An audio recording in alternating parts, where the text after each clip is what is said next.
Miss Russell, did you and Mr. McNulty ever live together? Yes, we did. From when to when? We lived together from September 1st to November 12th. Of last year? Yes, of 2016. But that was after your daughter was born? Yes, that's correct. I'm talking about prior to her birth? No.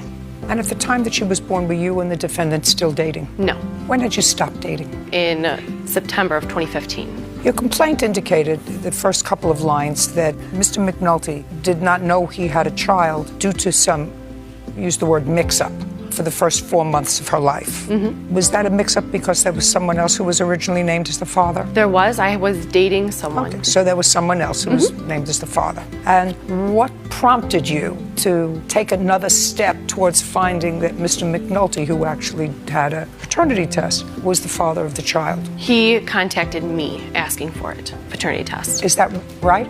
Yes, ma'am. Why? Honestly, it was crazy how I found out about it. I just found out through a picture online, and I saw that the child looked like me, and I just kind of had this crazy hunch that it might be mine, so I contacted her and got the paternity test done. And just a minute. When you contacted her, where was she living? It was Lafayette, Indiana, which is about an hour and a half from me, almost 2 hours. With whom? Her sister. And in what month was that? I can't tell you exactly. I want to say it was around September. So you're talking about September of 2016? Yes, ma'am. Now, when you found out that this little girl was yours, according to what I read, you invited her to come to move into your house. Yes, ma'am. Why? I invited her to be closer to my daughter, and I told her that she could live with me until she got on her feet, found her own place. I wanted to be closer to my daughter, and I just wanted to be friends with her, co-parent. Do you have any other children? I do not. Do you have any other children? No. And I assume you didn't have your own place to live? Not at the time, no. When you moved into Mr. McNulty's house, you have a house? Yes, ma'am. How many bedrooms are in the house? 3. Your daughter had 1 bedroom? Correct. Did you have the other? Yes. And Mr. McNulty the third? Yes. So you were living there as 2 parents of a child. You were not a couple. Is that a fair statement? Yes. Okay.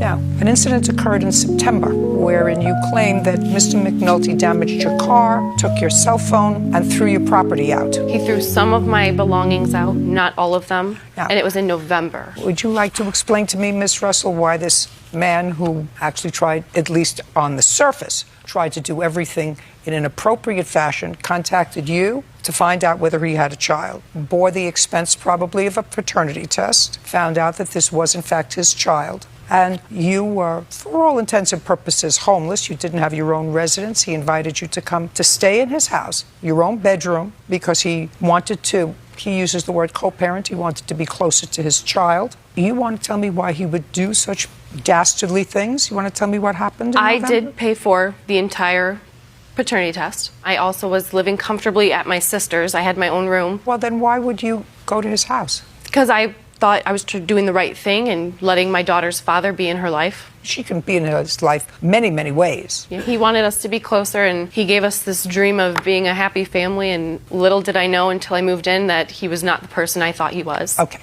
let's move on to November. Tell me what happened. So he came home. What date? It was November 12th, I believe. He came home inebriated with a girl for the 3rd time. And we had an agreement that he would not bring home women while we were living there for the safety of our child and for respect. Just a second. When did you make this agreement? After we decided we weren't going to have a intimate relationship. Right. In what month was that? That was September. Okay, so shortly after you came in. Yes. Okay. Tell me about the conversation. Conversation after he got home that night? No, the conversation where he said that he would not bring women home to his home, even though you weren't his girlfriend, you weren't involved in a relationship. Tell me about that conversation. Our conversation was out of respect for each other and for our daughter, unless we were serious about people and until I moved out with our daughter, that he would not bring girls home. Is that correct? No, ma'am, it's not. Well, you hesitated for a moment. You want to tell me why? Yes, because she wasn't actually a girl I was seeing. It was more of like a friend that I've known for a long time, and she took it as a girlfriend. And okay, now when you came home on November 12th, do you remember that day? Yes, I do, because I don't remember if it was November 12th. I remember it was Veterans Day, because I was in the military with a couple of buddies of mine, and usually my buddies will take me out on Veterans Day. Okay. So that's Did you come home drunk? I wouldn't say drunk. I was I was inebriated. I'll admit that, yeah. Do you remember what time you came home? It was about 2:30. In the morning? In the morning, yes. And there was a woman with you? Yes, ma'am. Okay, so let's hear what happened. That was the instance of one of 3 women throughout Where? the process of living together he'd brought That's okay, home. it's his house.